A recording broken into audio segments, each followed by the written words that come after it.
Assalomu alaykum do'stlar. Sizlar bilan Legioner TV kanali. Kanalimizga obuna bo'lib qo'ying. Biz esa boshladik. O'zbekiston milliy terma jamoasi himoyachisi Jahon chempionatining eng zo'r kashfiyotlaridan biri deya atalayotgan Behruz Karimov uchun ayni damda juda ham ko'plab takliflar kelyapti. Dastlab Premyer Liganing ikki vakili Wolverhampton hamda West Hamdan taklif tushayotgani haqida aytgandik. Hozir esa yana bir top 5 jamoasi Fransiyaning vitse-chempioni Abduqodir Husanovning sobiq jamoasi Lens klubidan ham Behruz Karimov uchun ajoyib takliflar tushmoqda.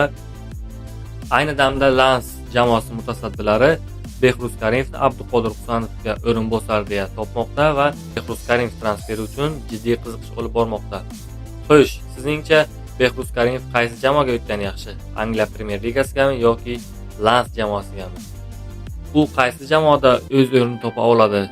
Albatta fikrlarni kommentariyada yozib qoldiring. Videoyimizga like bosishni unutmang. Bizni kuzatishda davom eting. Legionerlarimiz haqidagi eng so'nggi yangiliklarni albatta bizning kanalda kuzatib boring.